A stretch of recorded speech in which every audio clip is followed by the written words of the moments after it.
Bonjour les petits loulous, je suis Luna la fée. Suivez-moi et laissez-moi vous conter une merveilleuse histoire. Un soir, l'île de Moana fut frappée par une terrible tempête. Le vent soufflait si fort qu'il éteignit le feu sacré, la chaleur et lumière de leur village.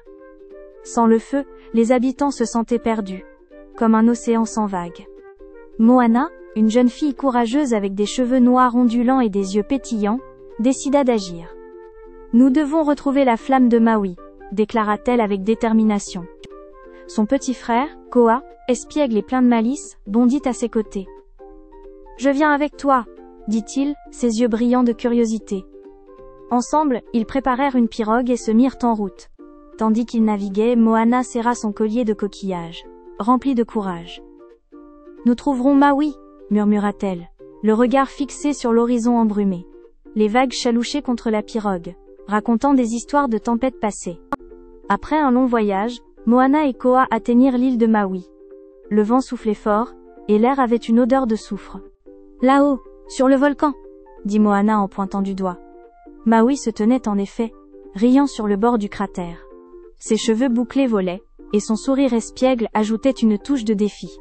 « Pourquoi devrais-je vous aider ?»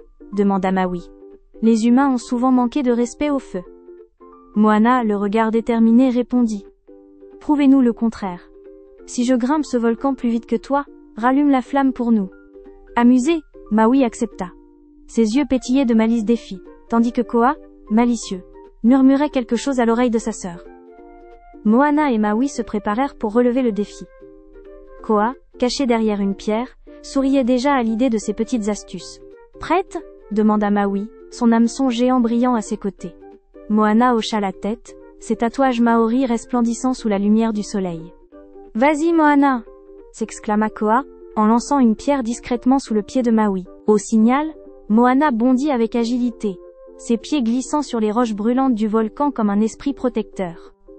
Maui, surpris, rata un pas, ralentit. Koa riait doucement, fièrement caché derrière un buisson. Moana atteignit le sommet, essoufflée mais triomphante.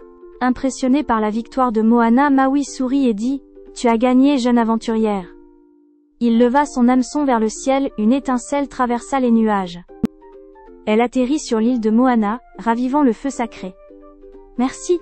répondit Moana, ses yeux brillants de gratitude. Koa, ravi, applaudissait en imitant les gestes théâtraux de Maui, provoquant le rire général. Tane apparut soudain, ses branches bruissant joyeusement. « Félicitations !» dit-il, sa couronne de feuilles vibrant de vie. Moana baissa la tête, émue par cette reconnaissance divine. Sur le chemin du retour, le soleil illuminait la mer bleue, et Moana sentit son lien avec l'île se renforcer. Koa sautillait autour d'elle, toujours à imaginer de nouvelles farces. À leur arrivée, les anciens dansèrent autour du feu renaissant, leur joie illuminant la nuit.